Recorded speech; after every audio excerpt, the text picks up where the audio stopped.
Betrayal wears the faces of those you love most. Diego Ramos, a feared syndicate boss, woke from a devastating car crash, allegedly blind and paralyzed from the neck down. Instantly, his glamorous fiancée and power-hungry brother abandoned him, plotting to steal his empire right beside his hospital bed. But they made one fatal miscalculation. Diego was faking. He saw everything. And the only person who stayed by his side was Carrie, the overweight, overlooked maid who was about to become a queen. Gunpowder and burnt rubber were the last things Diego Ramos remembered before the world faded into an agonizing, crushing black. The orchestrated crash had been flawless, a seemingly tragic accident on the slick, winding roads of the Amalfi Coast, designed to silence the head of the Ramos crime syndicate forever. But Diego was a man forged in fire and survival. He did not die in the mangled steel of his armored SUV. Instead, he woke up in the sterile, heavily guarded wing of a private hospital, battered, bruised, but entirely whole. It was during those first agonizing hours of consciousness, listening to the hushed, frantic voices outside his door, that paranoia wrapped its cold fingers around his throat. Someone on the inside had cut the brake lines. Someone with access to his personal garage. The list of suspects was dangerously short, pointing directly to his inner circle. When Dr. Arthur Pendleton, a physician who owed his medical license and his life to the Ramos family, walked into the room, Diego made a split-second decision that would alter the course of his empire. Pulling the doctor close by the collar, Diego issued a terrifyingly calm ultimatum. The medical report was to be altered. As far as the world, his family, and his enemies were concerned, Diego Ramos had suffered catastrophic spinal trauma and severe optic nerve damage. He was to be pronounced permanently paralyzed from the neck down and totally, irreversibly blind. Diego wanted to see exactly how the vultures would circle when they thought the lion was dead. The return to the sprawling Ramos estate was a masterclass in theatrical tragedy. Diego was wheeled into his grand, opulent master bedroom, staring blankly ahead, his body rigid and unresponsive. Sitting in that custom-built medical bed, he engaged in the most grueling physical and mental endurance test of his life. He kept his eyes unfocused, a milky film provided by special contact lenses Pendleton had sourced, and stilled every muscle in his body. His fiancée, Bianca Moretti, a former high-fashion model with a heart as cold as the diamonds resting on her collarbone, played the grieving lover perfectly for the cameras outside the estate. Inside, however, the facade crumbled within 48 hours. She refused to sleep in the same room. She complained about the smell of antiseptics, the whirring of the medical equipment, and the sheer inconvenience of having a vegetable occupying the master suite. Then came Vincent Ramos, Diego's younger brother. Vincent had always lived in Diego's shadow, carrying a simmering resentment masked by a charming, reckless smile. Vincent stepped up to manage the family's business affairs during Diego's tragic incapacity, with Bianca refusing to care for him and the senior nursing staff constantly dismissed because Bianca claimed they were too noisy. The grueling, unsavory task of tending to the incapacitated Mafia Boss fell to the very bottom of the household hierarchy. It fell to Carrie Black. Carrie was a woman who had spent her entire life trying to be invisible, a task made immensely difficult by her physical size. She was undeniably fat, a fact the other staff members and Bianca never let her forget. She possessed a soft, round face, a heavy, deeply curved figure, and thick, sturdy legs that ached after 16-hour shifts. Carrie was usually relegated to the basement laundry or the deep cleaning tasks where the glamorous Bianca wouldn't have to look at her. Bianca despised Carrie's appearance, often mocking her weight and calling her a blight on the estate's aesthetic. But caring for a paralyzed man required heavy lifting, rolling him over to prevent bed sores, bathing him, and dealing with the grim realities of total physical dependency. None of the petty, slender maids upstairs wanted the job. So Carrie was thrust into the master suite, threatened with immediate termination and destitution if the boss died under her watch. Diego's first real interaction with Carrie happened on a rainy Tuesday evening. He lay perfectly still, listening to the heavy, uneven footsteps approaching his bed. He braced himself for the rough, indifferent handling he had experienced from the temporary nurses. Instead, a warm, remarkably soft hand rested gently on his shoulder. "Mr. Ramos?" a voice whispered. It was timid, melodic, and trembling with a deep well of empathy. "My name is Carrie. I'm going to be taking care of you from now on. I know you can't see me, and I know you can't move, but I am going to make sure you're comfortable. I promise." Diego kept his breathing shallow, his face a mask of tragic vacancy. Beneath the covers, his heart registered a strange, unfamiliar beat. In his world of blood, extortion, and superficial glamour, nobody made promises without a price. Yet this heavy-set, exhausted maid was speaking to a man she believed was utterly broken, with a reverence he hadn't heard since his mother died. Carrie moved clumsily, but with immense care. She struggled slightly with her own weight as she leaned over the wide mattress to adjust his pillows, her breathing growing labored. Diego, viewing her through the hazy slits of his half-closed eyes, saw a woman whose uniform stretched tight across her wide hips and heavy chest, her face flushed with exertion. Yet her touch was profoundly tender. She didn't treat him like a corpse or a piece of ruined furniture. She treated him like a king who was simply resting. Weeks bled into a torturous month. Diego perfected his performance. He endured the agonizing stiffness in his muscles, waiting until the dead of night when Carrie was asleep in the adjoining servant's alcove to silently stretch and maintain his physical strength. During the day, he was a prisoner in his own mind, gathering intelligence. The truth of his betrayal unfolded right at the foot of his bed. Vincent and Bianca, believing Diego was entirely devoid of sight, movement, and cognitive presence, grew bold. Disgustingly bold. They no longer bothered to leave the room to conduct their treachery. One evening, while Carrie was in the kitchen preparing Diego's specialized liquid diet, the bedroom door clicked shut. Diego stared blankly at the ceiling, sensing the shift in the air. "God, the smell of this room is depressing." Bianca's sharp voice sliced through the silence. The clinking of crystal glasses followed. Vincent was pouring from Diego's private reserve of Macallan. "It won't be for much longer, baby," Vincent replied smoothly. Diego saw their blurry silhouettes merge at the foot of his bed. He watched, an inferno of rage igniting in his chest as his brother's hands roamed over his fiancée's waist.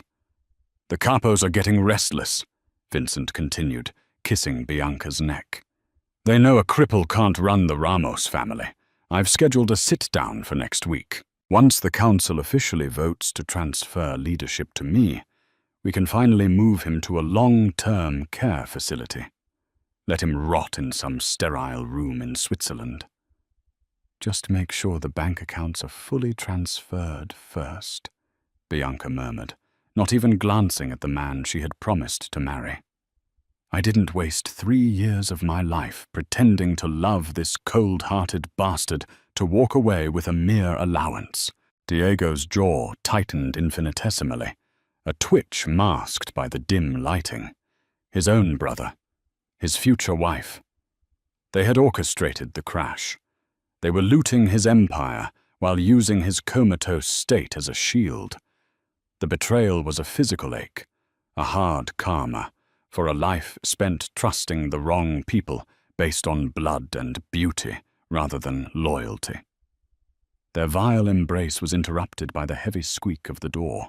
Carrie walked in, carefully balancing a silver tray holding Diego's dinner and fresh linens.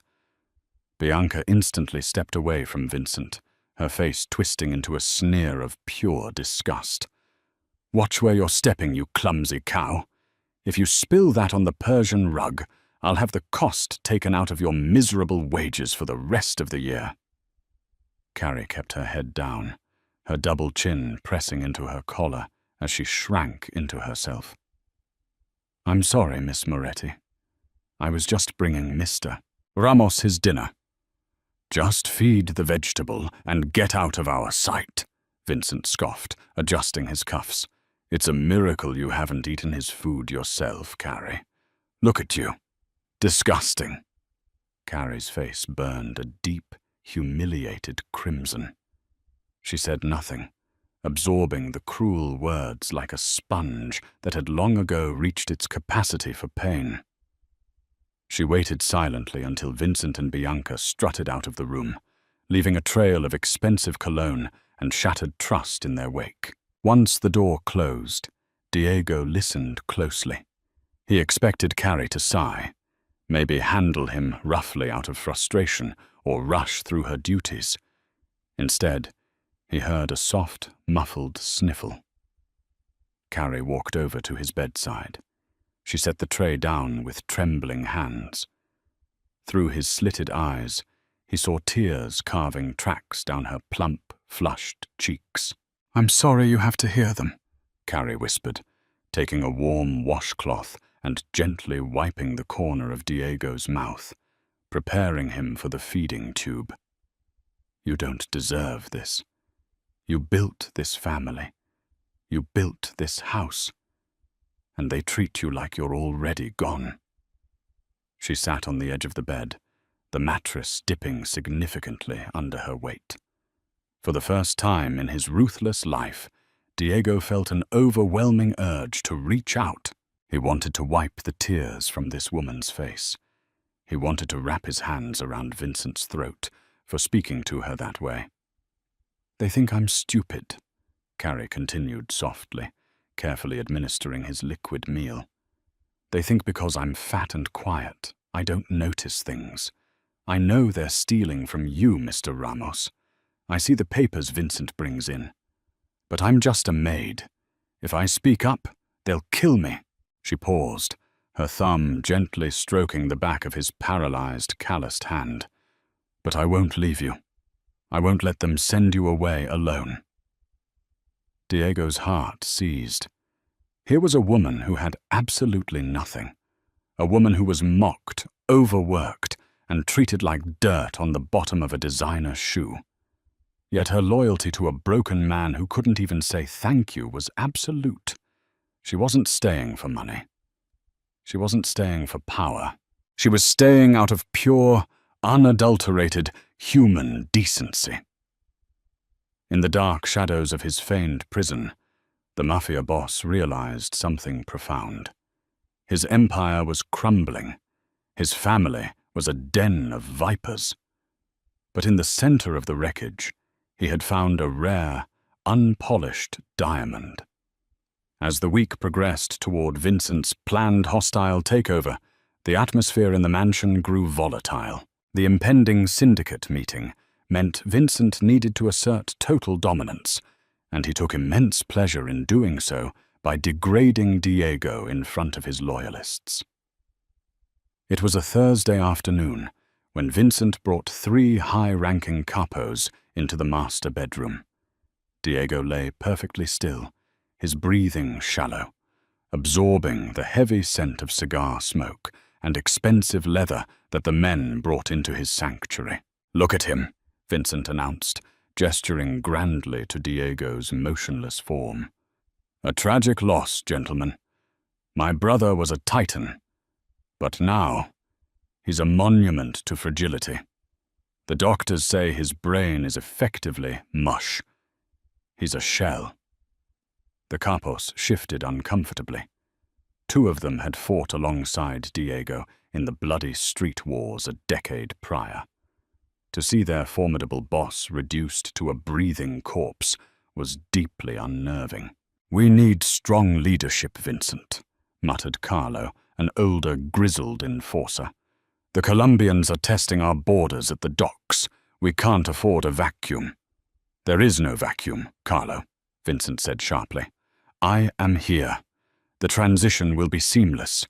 Diego would want me to take the throne." Before Carlo could respond, the bedroom door opened. Carrie entered, carrying a basin of warm water and medical sponges for Diego's afternoon bath. Seeing the room full of dangerous armed men, she froze, her large frame trembling slightly under her grey uniform. Vincent's eyes narrowed. "What do you want, Whale?" Carrie swallowed hard, her knuckles turning white as she gripped the basin. "It's time for Mr. Ramos's physical therapy and bathing, sir. His muscles will atrophy if I don't—" "Get out!" Vincent snapped. "We are conducting family business." "Sir, please," Carrie insisted, her voice shaking but holding a stubborn thread of courage. "Dr. Pendleton's orders were strict. He needs to be moved every 4 hours, or he will develop sores." Vincent crossed the room in 3 long strides. Without a word, he raised his hand and slapped Carrie viciously across her soft cheek. The resounding crack echoed in the silent room. The basin of water slipped from her hands, crashing to the floor and soaking the expensive rug. Diego's mind roared. Every instinct, every violent impulse, honed over 30 years of surviving the underworld, screamed at him to rise from the bed, to draw the hidden pistol taped under his mattress, and put a bullet directly between his brother's eyes. His jaw locked so tightly, his teeth ground together. A vein pulsed visibly in his neck, a tiny betrayal of his act, though no one noticed in the chaos. He forced himself to remain paralyzed, swallowing the white-hot fury that threatened to consume him. Not yet, Diego told himself, his internal voice cold and deadly. Not yet. Carrie gasped, a hand flying to her reddened cheek. Tears welled in her eyes, but she didn't retreat. She looked at Vincent, then down at the spilled water, and finally at Diego's motionless face. "Clean this up and get out of my sight," Vincent spat. "And if you ever interrupt me again, you won't just be out of a job. You'll be out of breathing privileges." The capos looked away, uncomfortable with the unnecessary cruelty, but none intervened. They filed out behind Vincent, leaving Carrie alone with the Mafia Boss. Slowly, painfully, Carrie sank to her knees. She grabbed a towel and began soaking up the spilled water. Sobs racked her heavy shoulders, her breathing hitching as the adrenaline faded, leaving only raw humiliation and fear. Diego lay there, listening to her cry. It was the worst sound he had ever heard, worse than the screams of his enemies, worse than the crunch of metal during the crash. It was the sound of an innocent soul being crushed for trying to protect him. When she finished cleaning the floor, she slowly pushed herself up, her knees popping under her weight. She walked over to Diego, her face stained with tears and a brutal red handprint blooming on her cheek. She took a fresh washcloth, dipped it in clean water, and began to wash his face, her touch as gentle as ever. "I'm sorry," she whispered, her voice breaking.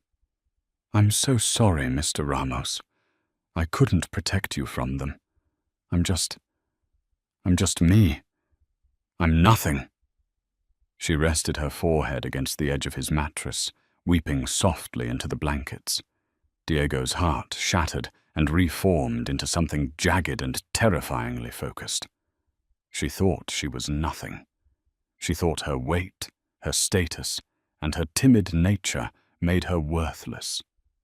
But to Diego, she was the only real thing left in his world. She possessed a courage that rivaled his best soldiers, standing up to a room full of mobsters simply to ensure he was bathed. That night, after Carrie had fallen asleep in the small cot in the adjoining room, the mansion grew completely silent. Diego Ramos opened his eyes. The milky film was gone, rubbed away hours ago.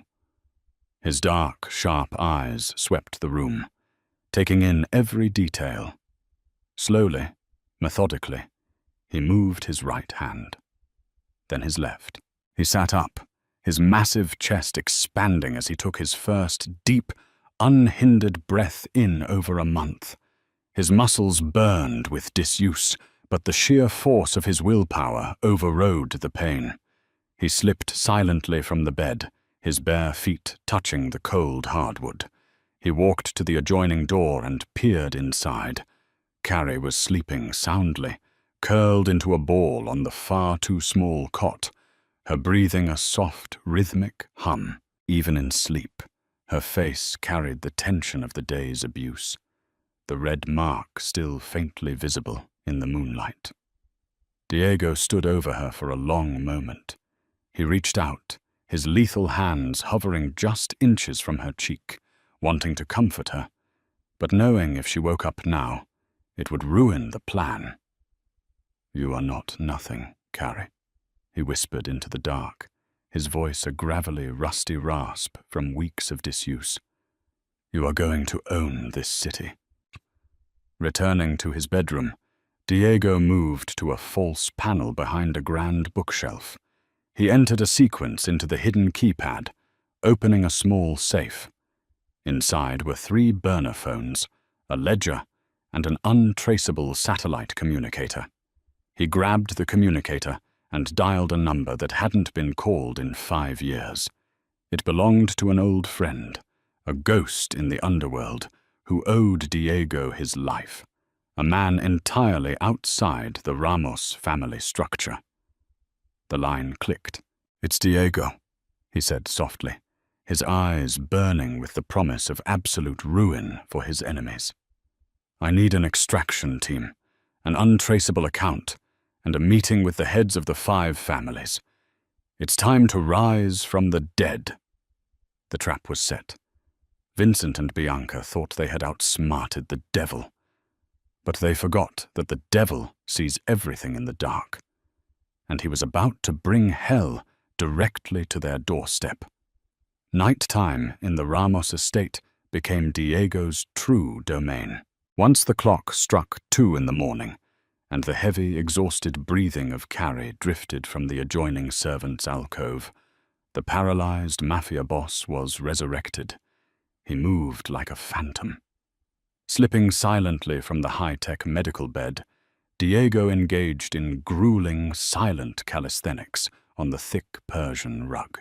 He did push-ups until his arms trembled, and held planks until his yawl burned, desperately fighting the muscle atrophy that threatened to make his fake paralysis a permanent reality. Every drop of sweat was a testament to his lethal patience.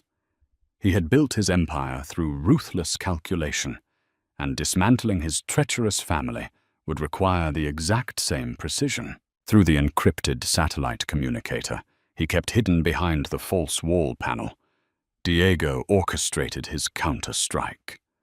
He had made contact with Thomas Callahan, an independent financial fixer and a fiercely loyal associate who operated strictly off the syndicate's radar. Thomas was a ghost in the banking world, capable of moving millions without triggering a single algorithm. "They're moving the assets, Dom."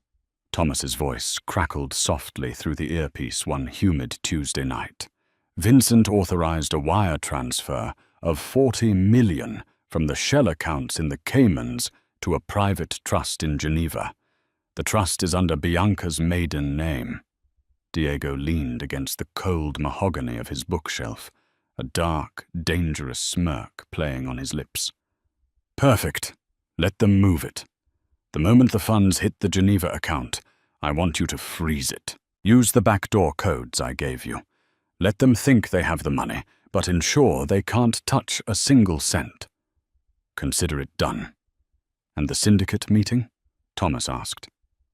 Vincent has called a vote for this Friday, Diego replied, his voice barely above a whisper. He plans to officially declare me unfit and to take the throne. Have our extraction team ready by Thursday night. But before I burn this house to the ground, I need to make sure Carrie is safe. The maid? Thomas sounded bewildered. Dom, you're risking the entire operation for collateral? She is not collateral, Tommy. She's the only innocent soul left in this God-forsaken family. Ensure there is a secure vehicle ready for her. Diego disconnected the line and slipped the communicator back into the safe. He turned toward the open door of the servants' quarters. He walked silently to the threshold, watching Carrie sleep. She had worked a grueling 18-hour day. Bianca had deliberately spilled red wine on the white marble staircase just to force Carrie to scrub it on her hands and knees. Diego had lain in his bed, listening to Carrie's labored breathing and soft grunts of exertion from the hallway, his hands curled into tight, agonizing fists under the blankets. Now, in the moonlight, her face was completely relaxed, free from the constant anxiety she wore during the day. Her thick, dark hair spilled over the cheap, thin pillow. To the superficial eyes of Bianca and Vincent, Carrie was an invisible, overweight servant. To Diego, she was the anchor keeping his humanity tethered to the earth. He memorized the soft curve of her cheek, the full pout of her lips, and the sturdy, resilient shape of her body. He retreated to his bed just as dawn threatened to break, slipping back into his catatonic facade mere minutes before Carrie's alarm buzzed. The daytime routine resumed, but a profound shift had occurred within the master suite. Carrie, believing Diego was trapped in the lonely, dark void of his own mind, began to speak to him more openly. She treated him as a confidant, a silent confessional for a woman who had spent her life being silenced. They brought in my new uniform today, Mr. Ramos, Carrie murmured one afternoon, gently massaging his legs to promote blood flow. Her hands were strong, her touch firm but incredibly soothing. It's 2 sizes too small. Miss Moretti ordered it specifically. She laughed when I tried to button it. She said I looked like a stuffed sausage. Diego kept his breathing steady, though a violent inferno raged in his chest. I will cut out her tongue, he promised silently. Carrie sighed, a heavy, sorrowful sound that seemed to pull from the very bottom of her lungs. I know I'm fat. I've been heavy my whole life. My mother used to say I took up too much space in the world. So I tried to shrink my voice, my presence. But working here, taking care of you, it's the first time I feel like I'm doing something that actually matters. You don't judge me. You don't look at me with disgust. She paused, wiping a stray tear from her cheek before moving her hands to his shoulders.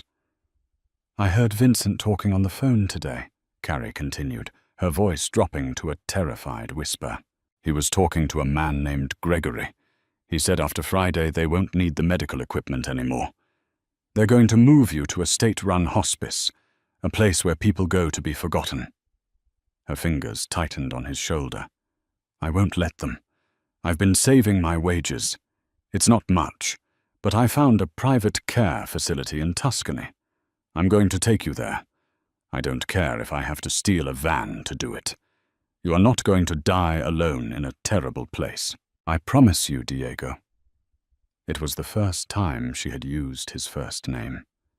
Diego's heart slammed against his ribs. She was planning to kidnap a mafia boss to save his life, funded by a maid's meager salary. The sheer, terrifying bravery of this woman astounded him. She was putting a target on her own back out of pure, selfless devotion. He desperately wanted to open his eyes. He wanted to pull her heavy, warm body against his chest, to tell her that she would never have to worry about money, safety, or cruel words ever again. He wanted to claim her, but the trap wasn't fully set. If he moved now, Vincent would kill them both. Diego forced himself to remain a statue, counting down the hours until Friday. Tension in the Ramos estate hung in the air like a thick, suffocating fog. It was Thursday, the eve of the syndicate vote. Vincent was vibrating with a manic, arrogant energy, parading around the mansion as if he already wore the crown. Bianca was equally insufferable, snapping at the staff and openly discussing her plans to redecorate the master suite the moment Diego was shipped off. The fatal mistake happened at 3 in the afternoon. Carrie was in the master bathroom, quietly organizing Diego's medical supplies, her presence masked by the running water of the sink. She had left the bathroom door slightly ajar. Vincent and Bianca entered the bedroom, their voices sharp and unguarded.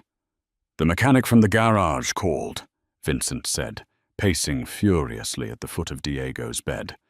"He's getting nervous. He says the police are sniffing around the wreckage again. He wants double his payout for cutting the brake lines, or he's going to talk." "Then have Gregory silence him," Bianca scoffed, the rustle of her silk dress echoing in the room. "We didn't orchestrate this masterpiece just to be blackmailed by a grease monkey. Is the money secure in Geneva?" "The transfer went through yesterday. 40 million. Untouchable." Vincent laughed, a cruel, echoing sound. He walked over to Diego's bed, leaning over his brother's motionless body. "Do you hear that, Dom? Your empire, your money, your woman, all mine. Tomorrow, the council makes it official.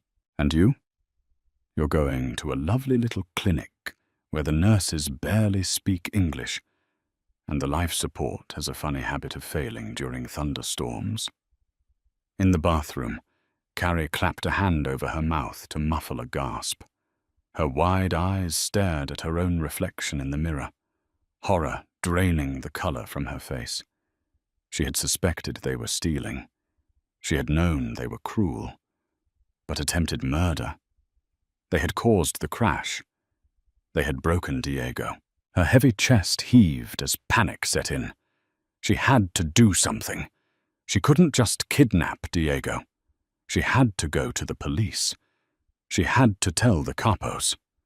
As she took a frantic step backward, her hip caught the edge of a metal medical tray. It clattered to the tiled floor with a deafening crash. Silence instantly fell over the bedroom. "Who is in there?" Vincent's voice was suddenly cold, devoid of its previous arrogant warmth. Carrie froze. She squeezed her eyes shut, praying for invisibility. Heavy, deliberate footsteps approached the bathroom. The door was kicked open, slamming against the wall. Vincent stood in the doorway, his eyes darting from the spilled tray to Carrie's terrified, pale face. "How long have you been in here?" Vincent demanded, his hand dropping to the holster concealed under his tailored suit jacket. I was just cleaning," Carrie stammered, her voice shaking violently. She backed up against the cold porcelain of the bathtub. "I didn't hear anything. I swear, Mr. Ramos." Bianca appeared behind Vincent, her eyes narrowing into vicious slits. "She's lying. Look at her sweating like a pig." She heard everything. Vincent drew his pistol, the sleek black metal gleaming in the harsh bathroom light. He pointed it directly at Carrie's chest. "You really are a nuisance, Carrie. I was going to let you go tomorrow. Fire you, send you back to whatever slum you crawled out of. But now, you're a liability." "Please," Carrie begged, tears spilling over her flushed cheeks. "I won't say a word. I just want to take care of him. Please don't do this." "Take care of him?" Vincent sneered, stepping into the bathroom and pressing the cold barrel of the gun against Carrie's forehead. "He's a vegetable. He's nothing. And you're just a fat, pathetic maid who thought she could play nurse." "Gregory," Vincent yelled over his shoulder for his enforcer. "Get in here! We have a mess to clean up!" Carrie squeezed her eyes shut, tears streaming freely now. She thought of her mother. She thought of her miserable, lonely life. And then she thought of Diego, lying helplessly in the next room. "I failed you," she thought, her heart breaking not for herself, but for the man she couldn't save. She braced for the gunshot. But the gunshot never came. Instead, a sound ripped through the bedroom that froze the blood in Vincent's veins. It was a dark, rumbling, terrifyingly familiar voice. "Take the gun off her, Vincent." Vincent stiffened. Bianca let out a blood-curdling shriek from the bedroom. Slowly, Vincent turned his head, his hand still holding the gun against Carrie, but his eyes wide with a terror he hadn't felt since he was a child. Standing in the doorway of the bathroom was Diego Ramos. He was not paralyzed. He was not blind. He stood at his full 6'4" height, his broad shoulders filling the doorframe, muscles coiled and trembling with lethal intent, his dark eyes, devoid of the milky lenses he had discarded moments ago, burned with a predatory fury that promised absolute devastation. Carrie gasped, her eyes snapping open. She stared at Diego, her mind completely unable to process the impossible sight before her. He was standing. He was looking right at her. "Diego," Vincent whispered, the pistol trembling in his hand. "How? You're—" "I said," Diego's voice was a lethal, quiet hiss, "take the gun off my woman." Before Vincent could even twitch his trigger finger, Diego moved. He crossed the short distance with terrifying speed, a predator closing in on its prey. He grabbed Vincent's wrist with his left hand, crushing the bones with a sickening crunch. Vincent screamed, dropping the gun. Diego didn't stop. He drove his right fist directly into Vincent's throat, a precise, calculated strike that crushed his brother's windpipe just enough to incapacitate him without killing him instantly. Vincent collapsed to the bathroom floor, gagging and clawing at his neck, his face turning a deep shade of purple. Bianca was frozen by the bed, her hands covering her mouth, her manicured nails digging into her cheeks as she stared at the resurrected nightmare. Diego didn't even look at his brother, writhing on the tiles. He turned immediately to Carrie. She was sliding down the wall, her heavy legs finally giving out from the sheer terror and shock. Diego caught her before she hit the floor. He wrapped his massive arms around her thick, trembling frame, pulling her tightly against his broad chest. "I've got you," Diego whispered fiercely into her hair, his massive hand cradling the back of her head. "I've got you, Carrie. You're safe. I'm right here." You can see," she sobbed, burying her face into his shirt, her hands clutching at the fabric of his sweatpants, as if he were an illusion that might vanish. "You can move." "I see everything," Diego murmured, pressing a fierce, possessive kiss to her temple. "Especially you.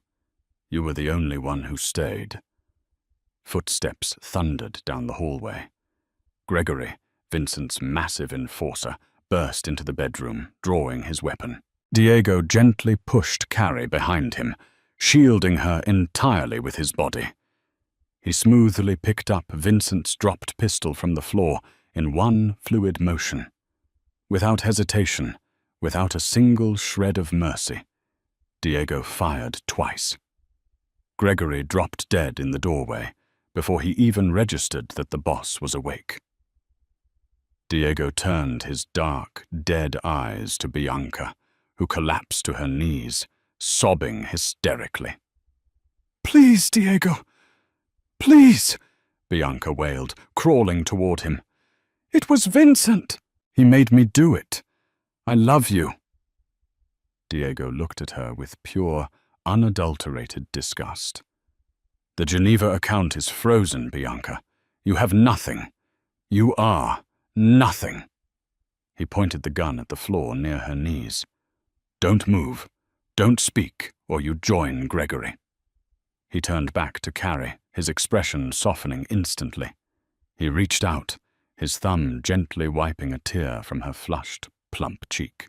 "Pack a bag, Carrie," Diego said softly, though his voice carried the unshakable authority of a king reclaiming his throne. "We are leaving. Tonight this empire burns. Tomorrow we build a new one." The master suite, once a sterile prison of feigned paralysis, had transformed into a theater of absolute judgment. Diego Ramos stood over the wreckage of his brother's ambition, the stolen pistol gripped casually in his massive hand. Vincent lay on the expensive Persian rug, clutching his crushed windpipe, his face a mottled canvas of purple and grey as he struggled for shallow, agonizing breaths. Bianca remained frozen by the bed, her glamorous facade entirely melted away into a puddle of mascara and pathetic whimpers.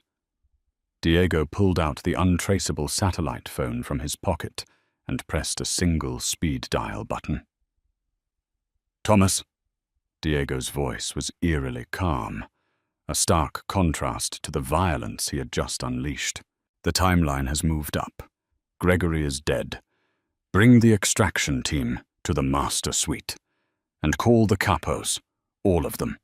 Tell them the syndicate vote is happening tonight, right here, in 30 minutes. Anyone who doesn't show is declaring war." He hung up, the click of the phone sounding like a gavel dropping in a courtroom. He turned his attention back to Carrie. She was shaking violently, her wide eyes darting between the dead enforcer in the doorway and the towering, resurrected Mafia Boss in front of her. Her heavy chest rose and fell in rapid, terrified gasps. Diego gently set the gun on the bedside table and approached her, holding his hands up to show he meant no harm. "Carrie, look at me," he commanded softly. She blinked, tears spilling over her plump cheeks as she met his dark, intense gaze. "You are the bravest woman I have ever met," Diego said, his voice dropping to a gravelly register that vibrated with absolute sincerity. "While the people who shared my blood and my bed plotted to murder me, you, a woman who owed me nothing, a woman who was treated ruthlessly by this house, risked your life to protect me. I will never forget that. But right now, I need you to be brave for just a little while longer. Can you do that?" Carrie swallowed hard, her double chin trembling, but she nodded slowly. The profound respect in Diego's eyes anchored her panicked mind. What do you want me to do?" "Go into Bianca's closet," Diego instructed, not even sparing a glance for his cowering ex-fiancée. "Take the warmest, most expensive coat she owns. Leave that grey uniform behind. You are never wearing it again." Bianca let out a strangled sob of protest, but instantly silenced herself when Diego's lethal gaze snapped toward her. As Carrie hesitantly moved toward the walk-in closet, the heavy oak doors of the master suite swung open. Thomas Callahan stepped in, followed by 4 heavily armed, black-clad operatives. Thomas, a sharp-eyed man in a tailored suit, took in the scene: the dead body, the gasping brother, the weeping fiancée, and the towering boss who was supposed to be a vegetable. "Welcome back to the land of the living, Dom," Thomas said, a grim smile touching his lips. "Clean up the trash in the doorway," Diego ordered, gesturing to Gregory's body. "Bind Vincent to that chair, and pull up the financial dossiers on the monitors." Within 20 minutes, the atmosphere in the estate shifted from a hostile takeover to a terrifying tribunal. The three top capos, Carlo, Enzo, and Matteo, were escorted into the master bedroom. They entered with grim faces, expecting to find Vincent standing over a dying Diego. Instead, they froze in their tracks. Diego Ramos was sitting in a high-backed leather armchair, a lit cigar resting between his fingers. He looked like a king who had never lost his throne. In the center of the room, Vincent was tied tightly to a wooden chair, gagged and bleeding, while Bianca knelt beside him, shivering uncontrollably. Standing just behind Diego's right shoulder, wearing a luxuriant, floor-length cashmere coat that belonged to Bianca, was Carrie. The coat couldn't hide her wide, curvy frame, but the way Diego subtly angled his body to shield her spoke volumes. She was under his absolute protection. "Gentlemen," Diego said smoothly, exhaling a plume of blue smoke. "Please come in. I hear there's a vote regarding my competency." Carlo's jaw dropped. "Boss, we were told your spine was severed. Your mind was gone." "A necessary fiction," Diego replied, his eyes hardening into chips of obsidian. "I needed to see who would hold the line, and who would hold the knife." He gestured to the large flat-screen monitor on the wall, usually reserved for his financial briefings. Thomas typed furiously on a laptop, and the screen illuminated with documents. "Vincent and my lovely fiancée thought they were incredibly clever," Diego explained, his voice echoing with dangerous authority. "They bribed a mechanic to cut the brake lines of my SUV. When that failed to kill me, they decided to loot the empire. Look at the screen." The capo stared as bank records flashed before their eyes. "This is a routing number for Julius Baer, an exclusive private bank in Zurich," Diego continued, naming the highly guarded financial institution. "Vincent authorized a transfer of $40 million into a trust under Bianca's maiden name. He was draining the family's war chest to fund his retirement while planning to ship me to a hospice to die of natural causes by the weekend." The room erupted into furious murmurs. Carlo, the oldest and most traditional of the enforcers, stepped forward, his hand resting on the grip of his holstered weapon. "Treason against the boss! Treason against the blood!" "The money in the Julius Baer account has already been frozen by Thomas," Diego stated. "They have nothing. Now the punishment."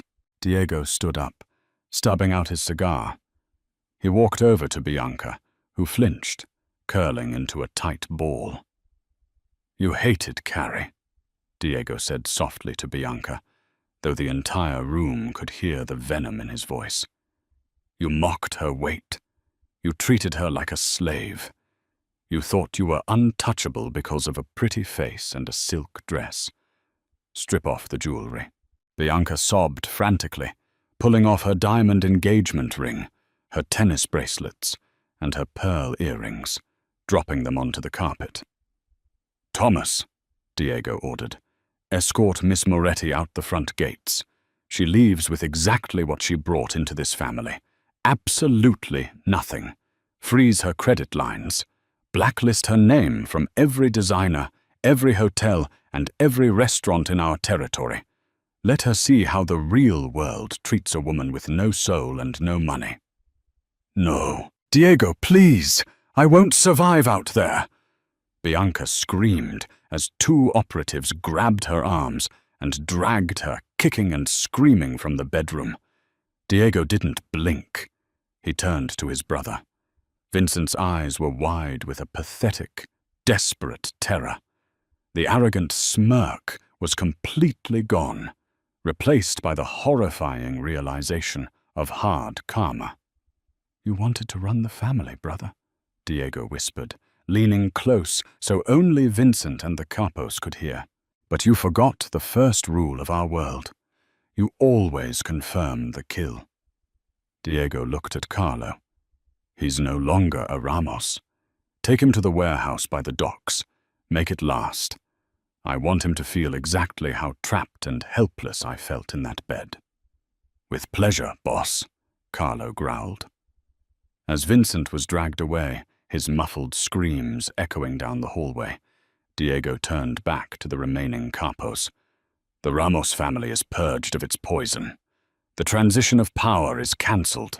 We go back to business tomorrow. Understood?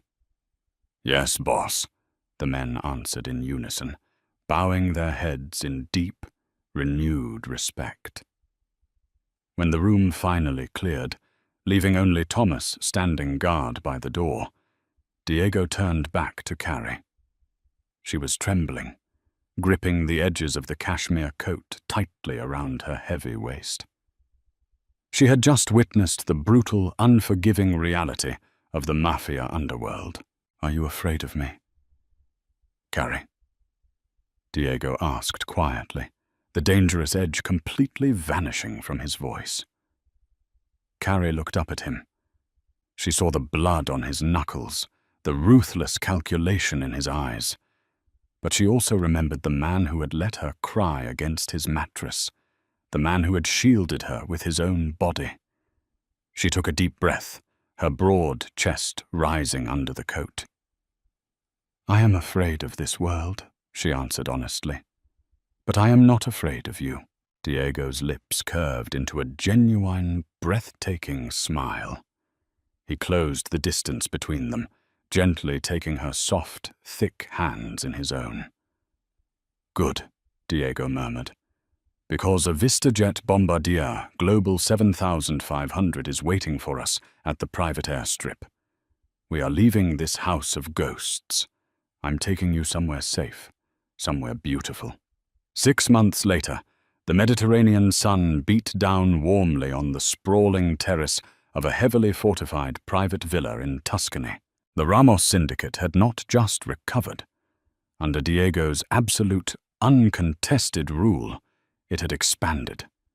The purge of Vincent's loyalists had sent a terrifying message through the criminal underworld. Diego Ramos was untouchable, and he saw everything. But the most shocking transformation was not in the Mafia's ledgers. It was in the woman who sat on a plush lounger overlooking the vineyards.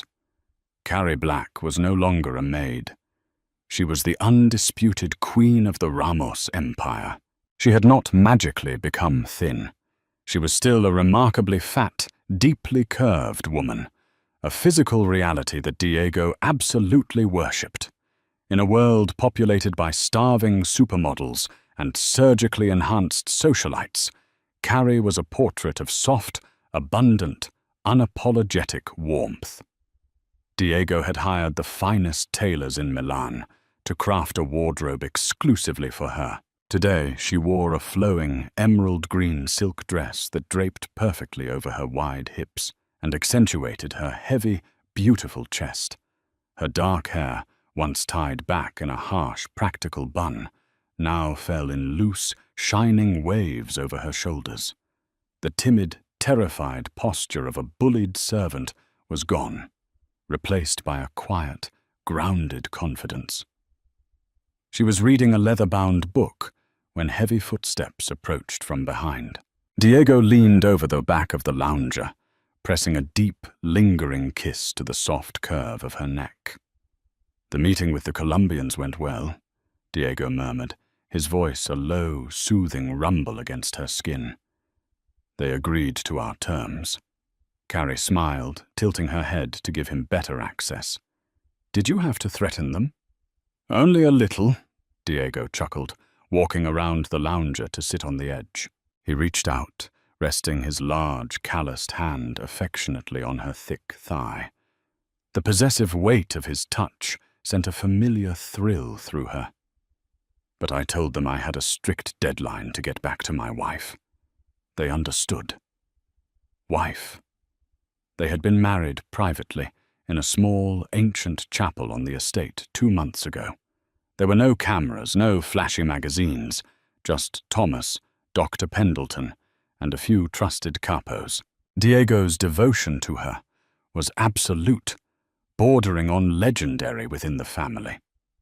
His soldiers knew that Diego was a ruthless boss, but they also knew that Carrie was the heart of the operation.